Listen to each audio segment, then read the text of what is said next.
Hello, good evening students. तो my self Mohit Kumar, आज मैं आपको एसएसटी पढ़ाने आया हूँ। तो हम एसएसटी के बारे में पढ़ेंगे 10th क्लास की कि हम उसको कैसे कवर करेंगे। तो सबसे पहले हमें ये पता होना चाहिए पेपर का पैटर्न क्या होता है। तो एसएसटी एक पेपर है, उसके अंदर 4 सब्जेक्ट्स होते हैं। सबसे पहला सब्जेक्ट होता है हिस्ट्री, फिर उसके बाद होता है ज्योग्राफी, फिर उसके बाद होता है सिविक्स और उसके बाद होता है इकोनॉमिक्स। ये 4 सब्जेक्ट्स होते हैं जो हमें इस एसएसटी वाले पेपर के अंदर कवर करने हैं। ईच ऑफ पेपर जो होता है इसके अंदर, जैसे हिस्ट्री का पेपर हो गया, सिविक्स का हो गया, ज्योग्राफी का हो गया और ये हमारा इकोनॉमिक्स का हो गया। इकोनॉमिक्स एक तरह से 9th में आई है हमारे पास। पहले जो हमारा होता था 8 तक, वो हमारे पास सिविक्स होता था, हिस्ट्री होता था और ज्योग्राफी होता था। ये इकोनॉमिक्स के बारे में जो हमने पढ़ना सीखा है, ये हमने 9th क्लास में सीखा है कि इकोनॉमिक्स किस बारे में बात करती है। तो हमें पता है जो हिस्ट्री होती है वो पास्ट के बारे में होती है कि हमने पास्ट में हमारी कंट्री में क्या हुआ है, वर्ल्ड में क्या हुआ है, वो हमने पढ़ा था। ज्योग्राफी में हम अपने प्लेन्स एरियाज़ के बारे में पढ़ते हैं। ज्योग्राफिकल कंडीशन कैसी है इंडिया की, वहाँ पे कैसे कैसे फीचर्स होते हैं, physical features, mountains, ranges, plains, desert, इन सब के बारे में पढ़ते हैं। सिविक्स के अंदर हम थोड़ा एडमिनिस्ट्रेशन के बारे में पढ़ते हैं कि कैसे हमारा वर्किंग होता है, कॉन्स्टिट्यूशन कैसे वर्क करता है, हमारी गवर्नमेंट कैसे काम करती है। इन सब चीज़ों के बारे में हम सिविक्स के अंदर कवर करते हैं।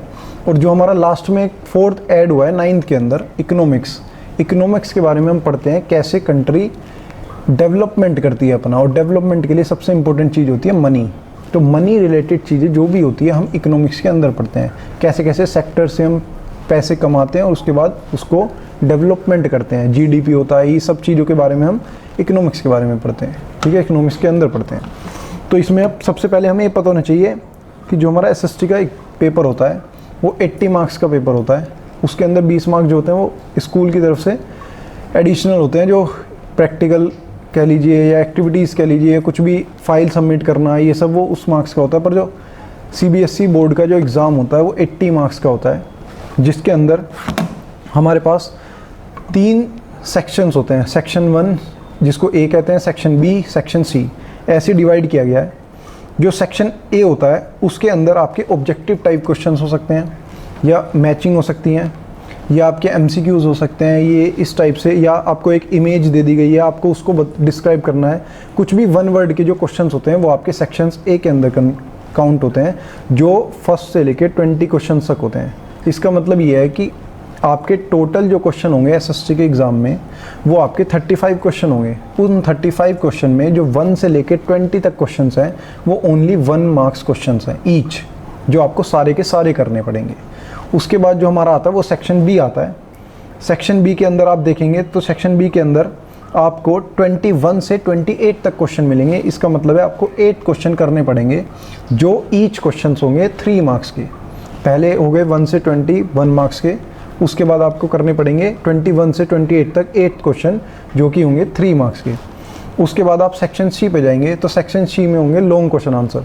लॉन्ग क्वेश्चन आंसर ईच 1 जो क्वेश्चन होगा 5 मार्क्स का होगा, 5 मार्क्स का होगा, जो कि 29 से 34 तक होंगे। 6 क्वेश्चन होंगे 5 मार्क्स के ईच, जो आपको सारे करने पड़ेंगे।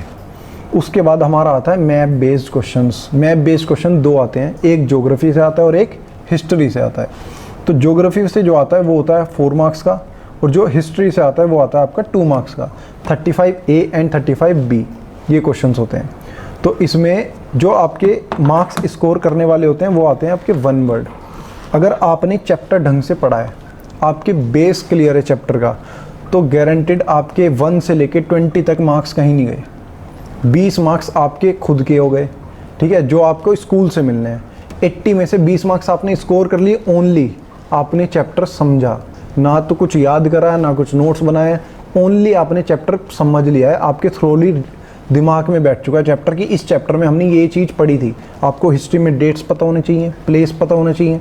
ज्योग्राफी में आपको ये पता होना चाहिए कौन से सोइल में क्या चीज़ क्रॉप करी जाती है या ग्रो की जाती है। ये सब जो आपकी राबी क्रॉप हो गई, खारिफ क्रॉप हो गई, इन सब चीज़ से रिलेटेड जो हम पहले से पढ़ते आ रहे हैं, उसको बस फर्दर क्या होता है जब हम एक स्टैंडर्ड में बढ़ जाते हैं तो हमारा वो लेवल बढ़ जाता है। जैसे सपोज़ करो आप एक गेम खेल रहे हो, आप एक गेम खेलते हो तो आप सेकंड लेवल पे जब आते हो तो आपको थोड़ा सा हार्ड मिलता है, वो लेवल बढ़ जाता है। ऐसे ही बिल्कुल एसएसटी में होता आ रहा है। आपको 6th क्लास से ज्योग्राफी, हिस्ट्री और सिविक्स पढ़ाई जा रही है। 6th क्लास से वो तीनों अलग हो गई थी, तो आपने ज्योग्राफी में थोड़ा सा समझा, 7th में उससे ज़्यादा समझा, 8th में थोड़ा और ज़्यादा समझा। तो ऐसे ही आज आप 10th में जब आए हो तो आपको पढ़ना सिर्फ उससे थोड़ा सा फर्दर एक्सप्लेन करना उन चीज़ों को, कि आपने जब प्लेन्स के बारे में पढ़ा था कि एक चीज़ होती है प्लेन्स, तो प्लेन्स होते क्या हैं, ये प्लेन्स बनते कैसे हैं, ये डेजर्ट क्यों होता है, ये डेजर्ट आया कैसे है, आप कोई भी पूछ सकता है। तो इन सब चीज़ों के बारे में हमने फर्दर एक्सप्लेन करना है, और इससे ज़्यादा कुछ नहीं है।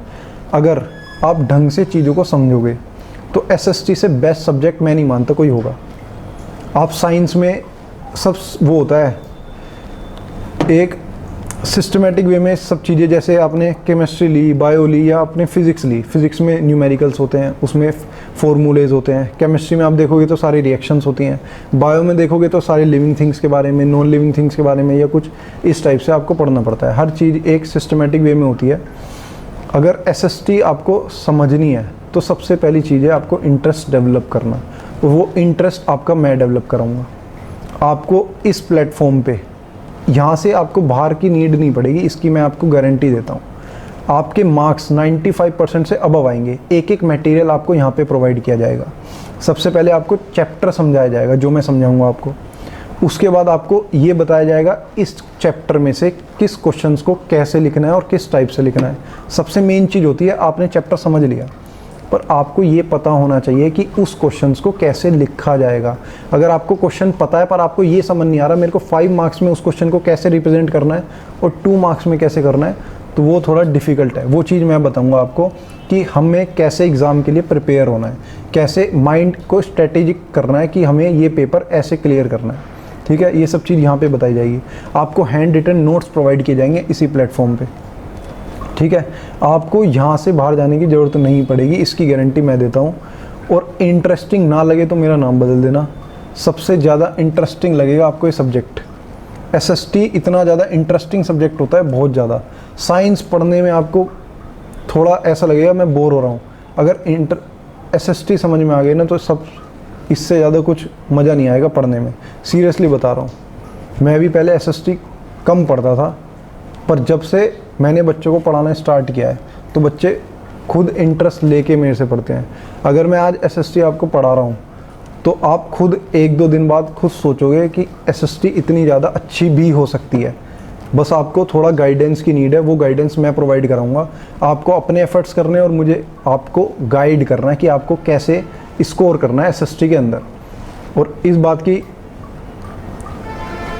गलत मत लेना, मतलब इस बात को मजाक में मत लेना कि आप 95% से स्कोर नहीं कर सकते ऊपर एसएसटी के अंदर। एसएसटी एक ऐसा सब्जेक्ट है जिस इंग्लिश के अंदर आप 100% स्कोर नहीं कर सकते, मैथ के अंदर आप स्कोर कर सकते हो। ऐसे ही सेम एसएसटी में मार्क्स नहीं काटे जाते। अगर आपने बिल्कुल सही लिखा है अपनी लैंग्वेज में भी आप एसएसटी में आंसर बना सकते हो। बस जो एक वो होते हैं मेन ग्रेडियंट्स होते हैं आंसर्स के, जो मार्किंग स्कीम्स में दिए जाते हैं, वो आपको सही लिखने होंगे। आप अपनी लैंग्वेज को फॉर्म कर सकते हो एसएसटी के अंदर। तो सबसे मेन चीज़ है आपका टाइम।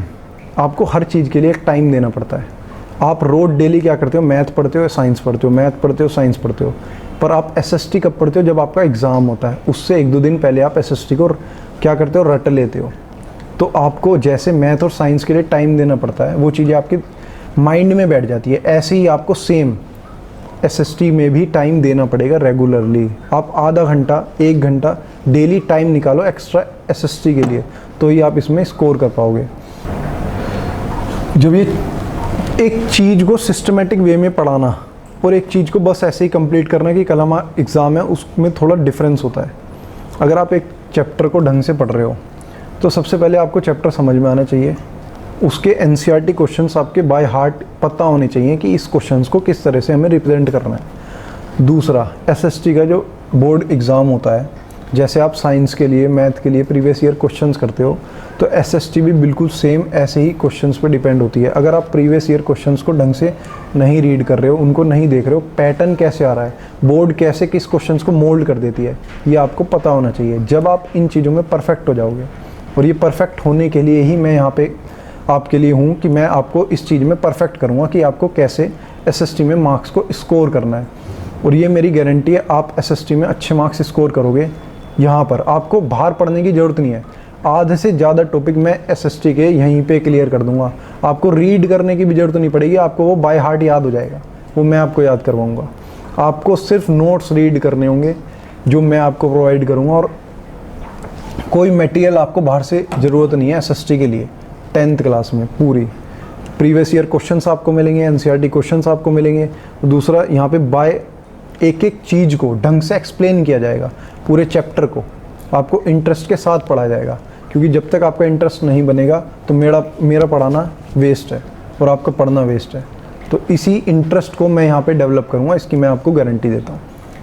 तो आज मैं आपको सिविक्स का इंट्रोडक्शन देने जा रहा हूँ। सिविक्स में फर्स्ट चैप्टर पढ़ेंगे हम पावर शेयरिंग को, ठीक है।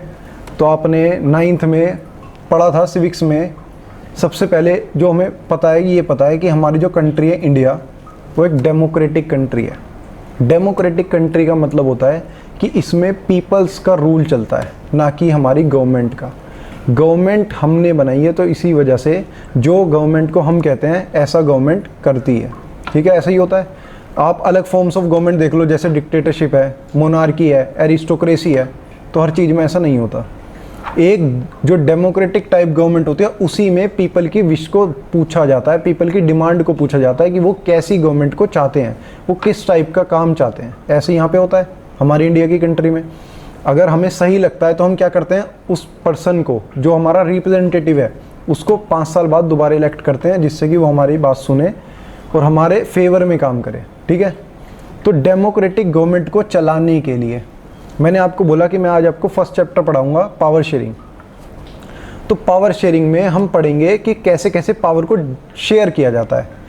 तो डेमोक्रेटिक गवर्नमेंट का सबसे मेन मतलब होता है कि पावर को शेयर करना इंटेलिजेंटली। अगर आप इंटेलिजेंटली पावर को डिवाइड नहीं करोगे या शेयर नहीं करोगे, तो एक टाइम के बाद आपका जो गवर्नमेंट है ना, वो चलना बंद हो जाएगा। एरिस्टोक्रेसी में पावर को डिवाइड नहीं करते, मोनार्की में डिवाइड नहीं करते, डिक्टेटरशिप में पावर को डिवाइड नहीं करते। क्यों नहीं करते? क्योंकि वहाँ पे क्या होता है, एक रूलर होता है, एक तानाशाह होता है, जो पूरी कंट्री पे राज करता है। जैसा उसका मन करेगा वो वैसे पावर को इंजॉय करेगा। पर डेमोक्रेसी में ऐसा नहीं होता। हमें पावर को डिवाइड करना पड़ता है, देखते हुए कि किस गवर्नमेंट को, किस ऑर्गन को हमें कितनी पावर देनी चाहिए और किस ऑर्गन को कौन सी पावर देनी चाहिए। तो यही हम पावर शेयरिंग में पढ़ेंगे आज, कि कैसे कैसे पावर को शेयर किया जाता है, ठीक है। तो सब चीज़ ऑफकोर्स सी बात है, अगर किसी चीज़ को हमें समझना है तो एग्जाम्पल बहुत इंपॉर्टेंट होता है। तो इसी चैप्टर के अंदर जब हम पढ़ेंगे तो सबसे पहले हमें क्या बताया गया है कि ये बताया गया पावर शेयरिंग कैसे कैसे 2 कंट्रीज़ में अलग अलग तरीके से हुई। तभी तो हम चीज़ों को समझेंगे। अब हम किसी चीज़ को समझने जा रहे हैं, हमें वो पता नहीं है कि वो चीज़ क्या है। अगर हम उसको ऐसे करेंगे तो क्या होगा और वैसे नहीं करेंगे तो क्या होगा। तो सबसे बढ़िया एग्जाम्पल अगर हम देंगे चीज़ों का, तो हमें आसानी से समझ में आएगा। अगर हमने ऐसा किया तो इससे ये फ़ायदा हो सकता है, और ऐसा नहीं किया तो इससे ये नुकसान हो सकता है। ऑफकोर्स सी बात है। तो इसीलिए पावर शेयरिंग चैप्टर में हमें 2 कंट्री के एग्जाम्पल दिए हुए हैं, एक बेल्जियम कंट्री है और एक श्रीलंका कंट्री है, ठीक है। तो इसके अंदर हमें बताया गया है कि जो बेल्जियम है, सबसे पहली बात तो बेल्जियम एक यूरोप की छोटी सी कंट्री है, जिसकी पॉपुलेशन अप्रोक्स 1 करोड़ है। हमारा स्टेट है हरियाणा, जिसकी पॉपुलेशन 2 करोड़ है। मतलब उसकी हाफ जो पॉपुलेशन है वो एक कंट्री है। इंडिया के अंदर जो एक स्टेट है, उसकी हाफ पॉपुलेशन की एक कंट्री है, जिसका नाम है बेल्जियम। यूरोप की एक कंट्री है, ठीक है। तो उसके अंदर, बेल्जियम के अंदर क्या होता है, हम ये सीखेंगे अगर पावर को शेयर करते हैं तो कैसे करते हैं और क्यों करते हैं। ऑफ कोर्स सी बात है, हम एक चैप्टर पढ़ रहे हैं पावर शेयरिंग, अगर हमें यही नहीं पता कि पावर शेयरिंग है क्या, तो हम पावर को शेयर कैसे कर पाएंगे। किसी चीज़ के बारे में पहले पता होना चाहिए। तो इसलिए पावर को शेयर कैसे करते हैं, उसके अंदर होता है इथनिक कॉम्पोजिशन। जैसे होता है ना, बेल्जियम के अंदर कौन कौन सी कॉम्पोजिशन आती है। अगर आप इंडिया के बारे में बात करो तो इंडिया में अलग अलग टाइप के रिलीजन होती हैं। इंडिया के अंदर कोई भी ऑफिशियल लैंग्वेज नहीं है, हिंदी के अलावा 22 अदर लैंग्वेज इंडिया के अंदर बोली जाती है। पर बेल्जियम के अंदर 3 टाइप की कम्युनिटी होती हैं, सॉरी 2 नहीं होती, 3 टाइप की कम्युनिटी होती हैं। सबसे पहले होती है डच कम्युनिटी, फिर होती है फ्रेंच कम्युनिटी और फिर होती है जर्मन। ये तीनों टाइप की जो कम्युनिटी बनाई गई हैं बेल्जियम के अंदर, ये on the basis of speaking बनाई गई है। उनके स्पीकिंग लैंग्वेज को देखते हुए कि ये डच स्पीकर्स हैं, ये फ्रेंच स्पीकर्स हैं और ये जर्मन स्पीकर्स हैं। बेल्जियम के अंदर 3 टाइप के स्पीकर्स हो गए। जैसे यहाँ पे आप कास्ट के हिसाब से देख लो, इंडिया के अंदर ज़्यादा कास्ट मानी जाती है, ये हिंदू है, ये मुस्लिम है, ये क्रिश्चियन है, ये सिख है, ये अलग अलग अलग अलग ऐसे होता है। पर ऐसा वहाँ पे नहीं होता, वहाँ लैंग्वेज के बेसिस पे देखा जाता है उनकी स्पीकिंग लैंग्वेज कौन सी है। तो ऐसे ही सबसे पहली जो लैंग्वेज होती है वहाँ पे होती है डच स्पीकिंग लैंग्वेज, तो उनको कहते हैं डच स्पीकर्स, जो कि वहाँ पे टोटल पॉपुलेशन के 59% पीपल्स हैं। बेल्जियम के अंदर 59% पीपल डच स्पीकिंग है, 40% फ्रेंच स्पीकिंग है और ओनली 1% जर्मन स्पीकिंग पीपल है। ठीक है, तो आपको साफ पता चल रहा है इस ग्राफ को देखते हुए कि 59% जो पीपल हैं वो डच स्पीकिंग है। तो डच लैंग्वेज को बोलते हैं, मेजोरिटी डच वालों की है, माइनॉरिटी फ्रेंच वालों की, और सबसे ज़्यादा जो माइनॉरिटी में है जिसका काउंटिंग भी नहीं आती कहीं से कहीं तक, वो जर्मन स्पीकिंग है। ठीक है, तो जब आप इसमें देखोगे तो आपको पता चलेगा बेल्जियम, मैंने ग्राफ बना रखा है ये 59% में जो पीपल रहते हैं वो फ्लेमिश रीजन है, एक रीजन बना दिया गया है कि ये जो डच स्पीकर्स हैं वो इस जगह रहते हैं और उसको फ्लेमिश रीजन कहा जाता है। 40% पीपल जो फ्रेंच वाले हैं वो रहते हैं वेलोनिया रीजन में। वेलोनिया रीजन आप एक तरह से ऐसे समझ सकते हो कि बहुत ज़्यादा पोश एरिया जिसे कहते हैं। फॉर एग्जांपल इसको इस तरह से लीजिए कि अगर आप किसी विलेज में जाते हो तो आपको 2-3 घर इस टाइप के दिखेंगे जो वेल फर्निश्ड होंगे, वहाँ पे फ्रिज होगा, एसी होगा, अलग अलग अलग चीज़ें होंगी। पर अगर आप किसी और घर में जाओगे, ज़्यादा एवरेज देखोगे तो हर किसी के घर में फ्रिज नहीं होगा, किसी के घर में टीवी नहीं होगा। आज के टाइम पे होगा, पर पहले के ऐसा होता था कि 2-4 घर तो बहुत बड़े बड़े होते थे और सारे मिडिल क्लास थोड़ी इस टाइप के होते थे। तो ये इसलिए होता है जो ज़्यादा पावरफुल होता है, जिसके पास पैसा ज़्यादा होता है, तो वो इन्जॉय ज़्यादा करता है राइट्स को। ठीक है, उनके पास प्रिविलेज ज़्यादा देते हैं। ऐसे ही इसके अंदर मेजॉरिटी में डच स्पीकर्स थे, माइनॉरिटी में फ्रेंच स्पीकर्स थे, पर वो पावरफुल थे, उनके पास पैसा ज़्यादा था, उनके पास प्रिविलेज ज़्यादा थे, तो इस वजह से वो ज़्यादा इन्जॉय करते थे राइट्स को, चाहे वो पॉलिटिकल राइट्स हों, चाहे वो एजुकेशनल राइट्स हों, चाहे कोई भी राइट्स हों, as compared to Dutch speakers. तो जब ऐसा होगा, जो पर्सन मेजॉरिटी में है वो इन्जॉय नहीं कर पा रहे और जो पर्सन मेजॉरिटी में ना होने के बाद भी वो चीज़ें इन्जॉय कर रहे हैं, तो एक ना एक टाइम के बाद ऐसा होता है कि उनके बीच में क्लैशेस हो जाते हैं, वो लड़ाइयाँ हो जाती हैं, उनके बीच का जो ट्रस्ट है वो टूटने लगता है। तो इसके अंदर ऐसी होता है, अभी हम इसको पढ़ेंगे आगे।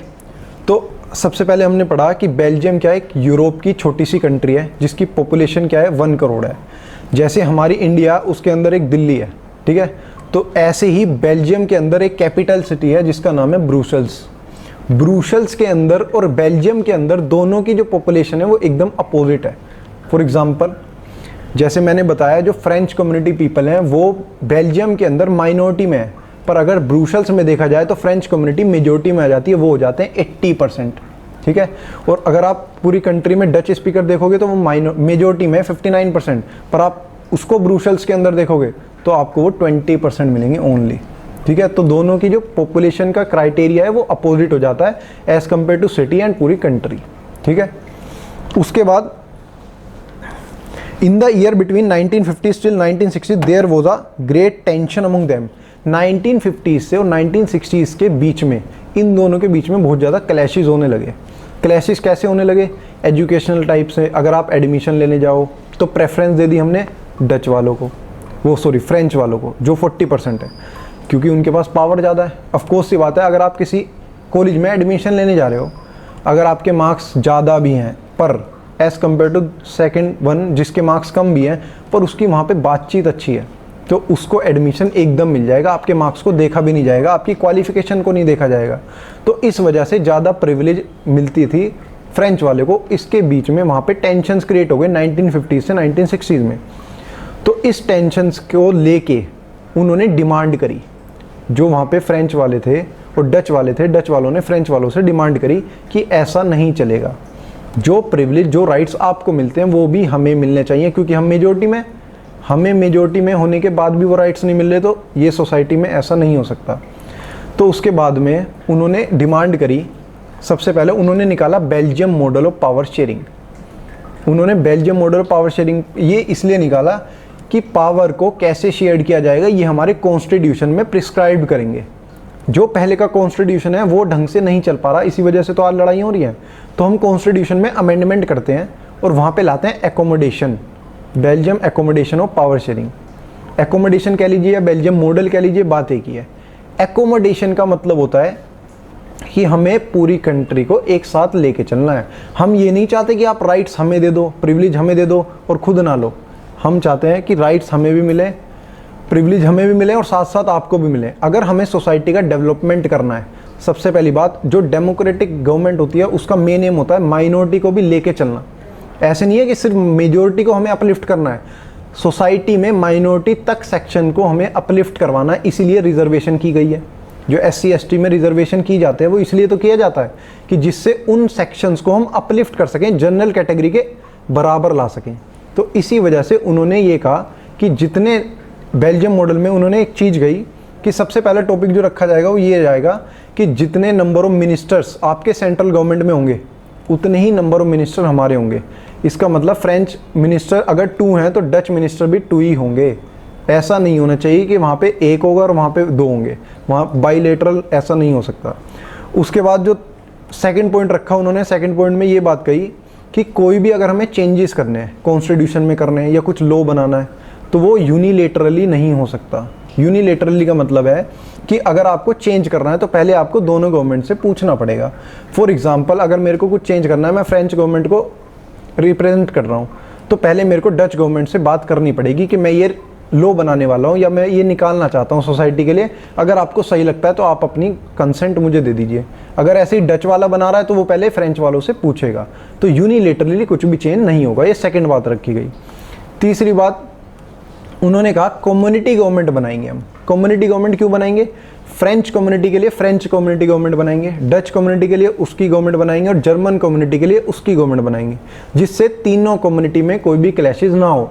अगर सपोज करो फ्रेंच कम्युनिटी वाला डच कम्युनिटी वाले के पास जाता है तो उसे कितना भी अगर वो उसकी मदद करने की कोशिश करेगा तो उनके बीच में थोड़ा सा डिस्ट्रस्ट रहेगा कि ये मेरे से मदद क्यों मांगने आया, या वो ये सोचेगा ये मेरी मदद क्यों करेगा। तो दूसरी कम्युनिटी पे ट्रस्ट करना थोड़ा सा मुश्किल होता है। तो इसी वजह से तीसरे पॉइंट में उन्होंने बात रखी कि हम कॉन्स्टिट्यूशन में French community, Dutch community, German community के बारे में बात करेंगे कि हम इसको अलग अलग कम्युनिटी की बात अलग अलग कम्युनिटी ही देखेगी। ठीक है। और वो फोर्थ पॉइंट इसमें ये बोला गया कि जो ब्रुसेल्स है, जो इसकी कैपिटल है, उसके लिए अलग गवर्नमेंट बनेगी। कोई भी गवर्नमेंट जो सिटी में है और जो कंट्री में है वो सबॉर्डिनेट नहीं होगी एक दूसरे के। अगर बेल्जियम की गवर्नमेंट कोई भी ब्रुसेल्स पे अपनी जो भी कहते हैं उसको डोमिनेट कर रही है, ठीक है, ज़बरदस्ती उससे कह रही है ये चीज़ आपको करनी है, तो ऐसा नहीं होगा। उसकी गवर्नमेंट को जो सही लगेगा वो ऐसा करेगी। तो ये सब चीज़ें वहाँ पे रखी गई, ये डिमांड रखी गई कि बेल्जियम मॉडल में ये चीज़ें होनी चाहिए। और इसको देखते हुए आप सपोज करो मैं आपसे कुछ डिमांड कर रहा हूँ, मैं आपको पढ़ा रहा हूँ, आप मेरे से कुछ भी चीज़ मांग रहे हो और मैं वो आपको नहीं दे रहा, तो ऑफकोर्स सी बात है हमारे बीच में रिलेशनशिप ख़राब हो जाएंगे। अगर आप रीज़नेबल चीज़ मांग रहे हो तो, अगर आप मेरे से कह रहे हो कि सर नहीं मैं तो सिर्फ 5 मिनट पढ़ूंगा या मैं आधा घंटा लेट आऊँगा बैच में, तो ऐसा तो नहीं हो पाएगा। तो इस वजह से उन्हें लगा कि ये रीज़नेबल चीज़ है, अगर हमें प्रिविलेज चाहिए, हमें राइट्स चाहिए, तो वो उन्हें भी देना पड़ेगा। इसी वजह से उन्होंने इस बात को मान लिया। जो उन्होंने कहा फ्रेंच वालों से, जर्मन वो डच वालों ने, वो उन्होंने मान ली। और इसी वजह से इसका नाम पड़ता है Belgium accommodation of power sharing. Accommodation का मतलब है उन्होंने उसकी बात मान ली और वो एक साथ पावर को शेयर करने लगे। पावर को शेयर करने से क्या हुआ कि दोनों पावर इंजॉय कर रहे हैं आज के टाइम पे। अगर पावर को शेयर नहीं करेंगे तो हम दूसरे उसमें टॉपिक में पढ़ते हैं। तो हम नेक्स्ट टॉपिक में चलते हैं जिसका नाम है श्रीलंका। अभी हमने बेल्जियम के बारे में पढ़ा ही था ना, बेल्जियम के बारे में हमने पढ़ा था कि उसमें कैसे पावर को शेयर किया। अब हम आते हैं श्रीलंका। श्रीलंका एक आइसलैंड कंट्री है। 1947 के अंदर इंडिया इंडिपेंडेंट हुआ था और 1948 के अंदर श्रीलंका इंडिपेंडेंट हो गया था। आइसलैंड का मतलब है चारों तरफ पानी पानी है, बस एक लैंड है बीच में जिस पे श्रीलंका है। ठीक है। तो श्रीलंका की जो पॉपुलेशन है अप्रोक्स 2 करोड़ मान लीजिए, जितनी हरियाणा की पॉपुलेशन है उतना एक पूरी कंट्री है श्रीलंका। ठीक है। तो श्रीलंका के अंदर एक कम्युनिटी थी सिन्हलाज, ठीक है, ये भी लैंग्वेज के बेसिस पे ही है। और दूसरी कम्युनिटी थी तमिल। जो सिन्हला स्पीकर्स थे वो बहुत ज़्यादा मेजोरिटी में थे, जैसे उसमें 59% थे, मतलब अप्रोक्स 50% के थोड़ा सा ऊपर, पर इसमें 74% है, मतलब 1/3। तो इसी वजह से उन्होंने सोचा हम इतने ज़्यादा मेजोरिटी में हैं 1948 के अंदर जब वो इंडिपेंडेंट हो गया स्टेट, तो सिन्हला वालों ने सोचा अपनी गवर्नमेंट बनाते हैं। तो उन्होंने क्या करा, 1948 के अंदर अपनी गवर्नमेंट बना दी। बनाने के बाद 1956 के अंदर उन्होंने एक एक्ट पास कर दिया। एक्ट पास करने का मेन मकसद था उनकी लैंग्वेज को ऑफिशियल बना देना। फॉर एग्जांपल, इंडिया के अंदर हिंदी बोली जाती है, मदर लैंग्वेज होती है, पर हिंदी को आज तक ऑफिशियल लैंग्वेज नहीं माना गया। हर काम ऐसा नहीं है कि हिंदी में ही हो। इंडिया के अंदर तमिल भी बोली जाती है, अलग अलग 22 लैंग्वेजेस हैं हिंदी के अलावा जो बोली जाती हैं। तो ऐसे ही उन्होंने क्या करा, ऑफिशियल लैंग्वेज बना दिया श्रीलंका में सिन्हलास को। जब सिन्हला लैंग्वेज को आप ऑफिशियल लैंग्वेज बना दोगे तो ऑफ कोर्स सी बात है, हर चीज़ है, जो भी चीज़ न्यूज़पेपर हो गया पब्लिश सिन्हला लैंग्वेज में होगा, कोई एजुकेशन इंस्टीट्यूट हो गया तो सिन्हला लैंग्वेज पढ़ाई जाएगी, तमिल लैंग्वेज सोसाइटी से ख़त्म कर दी जाएगी। आज की जनरेशन तमिल लैंग्वेज को जानती है, पर वो क्या करने लगेगी, वो सिन्हला को सीखने लगेगी। क्यों? क्योंकि उसे अपना लाइवलीहुड चलाना है। तो नेक्स्ट जनरेशन जो आएगी वो तमिल को भूल जाएगी, क्योंकि उसे भी तो सिन्हला पढ़ना पड़ेगा। तो इसी वजह से उनका जो मेन मकसद था वो ये था, सिन्हला को सुप्रीमेसी दे देना, कि हमारी श्रीलंका के अंदर सिर्फ सिन्हला की बात मानी जाए। आप ऐसा सोच लो कि ये मेजोरिटी, वो जो मेजोरिटिज़म होता है कि वो डेमोक्रेसी में फॉलो नहीं कर सकते। अगर आप एक डिक्टेटर हो, मोनार्क हो या एरिस्टोक्रेट हो तो आप अपनी बात मनवा सकते हो, आप तानाशाह हो, आप जो कहोगे वो मानना पड़ेगा, उनके पास कोई ऑप्शन नहीं है। पर डेमोक्रेटिक गवर्नमेंट में ऐसा नहीं होता, आपको पीपल की सुननी पड़ेगी। आप पीपल को ज़बरदस्ती नहीं कह सकते कि आप हमारी बात मानो। वो 1 दिन मानेगी, 2 दिन मानेगी, 3 दिन मानेगी, उसके बाद वो नहीं मानेगी। तो ऐसे ही सिन्हला के अंदर क्या हुआ, उन्होंने ऑफिशियल लैंग्वेज बना दी। तो इस वजह से तमिल्स को बहुत बुरा लगा, उन्हें फीलिंग ऑफ एलिनेशन हो गया। एलिनेशन का मतलब होता है कि ऐसा लगता है हमें कि हम सोसाइटी में कोई रिस्पेक्ट नहीं है हमारी, हम सोसाइटी से अलग माने जाते हैं। अगर सोसाइटी में हमारी कोई रिस्पेक्ट नहीं है तो हम सोसाइटी में क्यों रहें, सोसाइटी के लिए काम क्यों करें। तो इसी वजह से उन्होंने सिन्हला वालों से डिमांड करी, सिन्हला वालों से डिमांड ये करी कि सर, जो आप ऑफिशियल लैंग्वेज बना रहे हो सिन्हला को, आप हमारे लैंग्वेज को ऑफिशियल बना दो, जिससे कि हमारी लैंग्वेज भी सोसाइटी में रहे और इसको आगे जनरेशन जाने, इसको पढ़े, क्योंकि ये भी एक लैंग्वेज है। कोई नहीं चाहेगा उसकी लैंग्वेज ख़त्म हो जाए। इंडिया के अंदर कोई ये चाहेगा हिंदी ना बोली जाए, सिर्फ इंग्लिश बोली जाए? नहीं हो सकता, ठीक है। तो वो तो पूरा इंग्लैंड बन जाएगा अगर इंग्लिश ही बना देंगे तो इस वजह से सिन्हला वालों ने उनकी डिमांड को डिनाइड कर दिया कि हम ऐसा नहीं करेंगे। जब आप एक दूसरे की डिमांड को नहीं मानोगे, एक दूसरे के साथ मिलके नहीं चलोगे, तो ऑफकोर्स सी बात है उनके बीच के रिलेशनशिप ख़राब हो जाएंगे। तो ऐसे ही वहाँ पे श्रीलंका के अंदर हुआ। तमिल्स वालों को बहुत ज़्यादा बुरा लगा, उन्होंने क्या करा, स्ट्रगल करने स्टार्ट कर दिए। आप मेरी बात नहीं मानोगे तो ऑफकोर्स सी बात है मैं कोई मूवमेंट चलाऊँगा, मैं कोई स्ट्रगल्स करूँगा, स्ट्राइक करूँगा, मैं काम पे नहीं जाऊँगा, मैं फैक्ट्री में नहीं जाऊँगा, मैं ये सब करूँगा। वो इसलिए करूँगा जिससे कि हमारी बात को माना जाए। वो उनकी 3 डिमांड थी। सबसे पहली डिमांड तो ये थी उनकी कि हमारी लैंग्वेज को ऑफिशियल लैंग्वेज बनाया जाए, जो कि आपने अपनी लैंग्वेज को बना दिया एक एक्ट पास करके।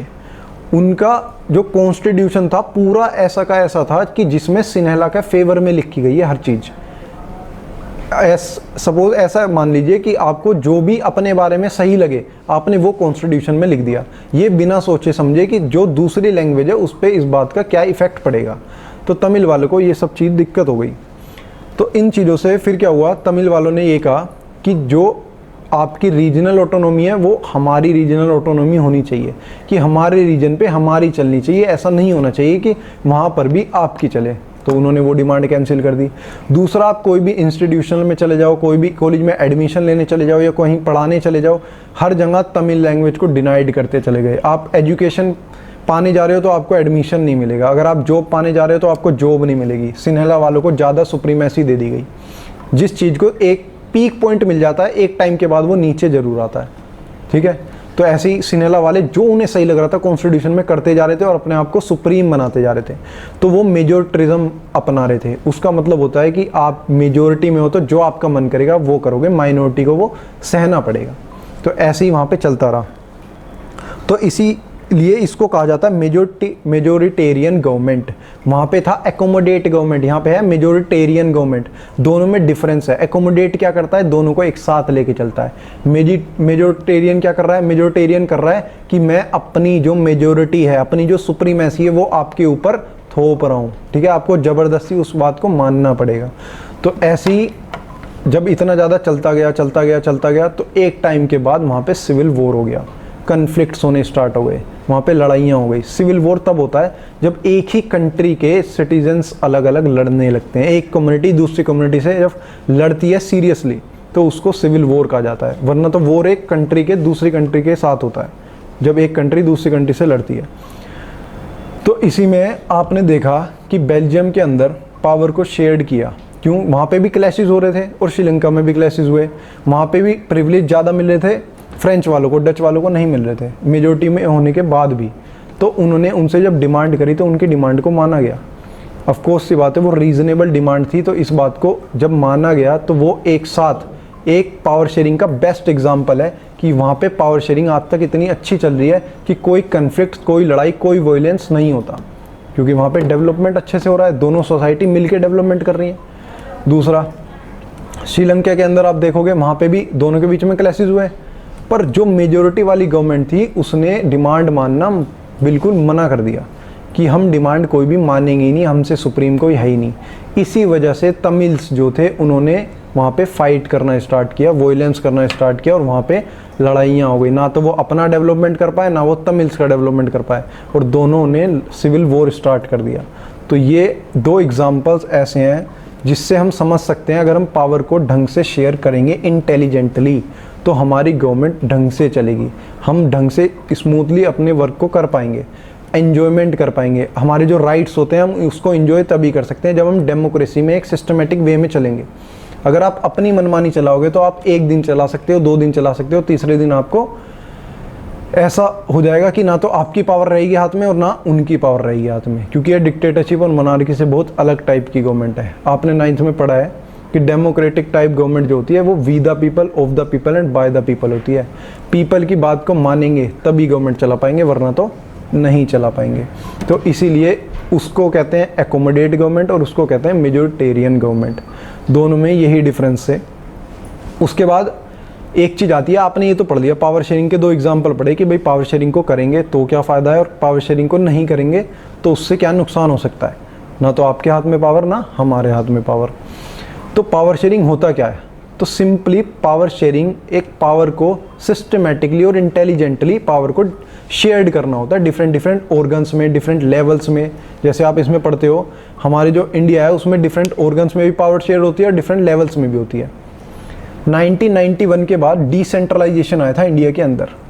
1992 में डिसेंट्रलाइजेशन होता है कि सेंटर से और स्टेट से पावर लेके एक 3rd टायर गवर्नमेंट बनाई थी, वरना पहले इंडिया के अंदर सिर्फ 2 टायर की गवर्नमेंट होती थी। फर्स्ट होती थी यूनियन गवर्नमेंट और सेकंड होती थी स्टेट गवर्नमेंट।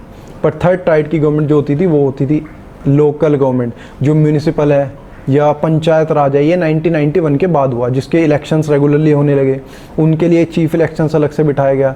तो ये तभी हो सकता है जब हम सिस्टमेटिक वे में हर चीज़ को चलाएंगे। तो पावर को जब हम ईजिली और इंटेलिजेंटली हर ऑर्गन्स में डिस्ट्रीब्यूट करेंगे तो ही हर ऑर्गन्स अपनी पावर का एंजॉय कर पाएगा और स्मूथली कंट्री को चला पाएगा। अगर एक ही ऑर्गन के पास सारी पावर दे देंगे तो वो कंट्री को कभी ढंग से नहीं चला पाएगा। इसीलिए अगर आप और कंट्री के एग्जांपल्स देखोगे जो डेमोक्रेटिक नहीं है तो आपको पता चलेगा उसके फ़ायदे तो होते हैं पर वो थोड़े टाइम के लिए होते हैं बस, उसके बाद उसको नुकसान ही झेलना पड़ता है। उस कंट्री में या तो लड़ाई हो जाती है या वहाँ पे वॉयलेंस क्रिएट्स हो जाते हैं या उनकी सिटीजन्स उनकी बात नहीं मानते हैं तो वो स्ट्राइक पे आ जाते हैं, ये सब ऐसे होता है। यहाँ हमारे हाथ में पावर होती है डेमोक्रेटिक टाइप गवर्नमेंट में।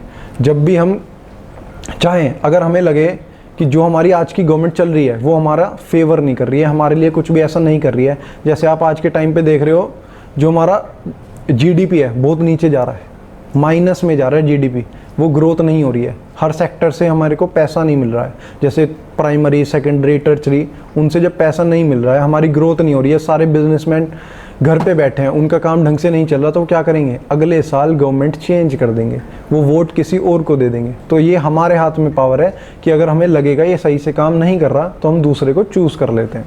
ठीक है, तो एक चीज़ कही जाती है, power sharing is the very spirit of democracy. Democracy से पावर शेयरिंग को नहीं हटाया जा सकता, ये वेरी स्पिरिट है, उसका बेस है जिसको हम नहीं हटा सकते। अगर पावर शेयरिंग चाहिए,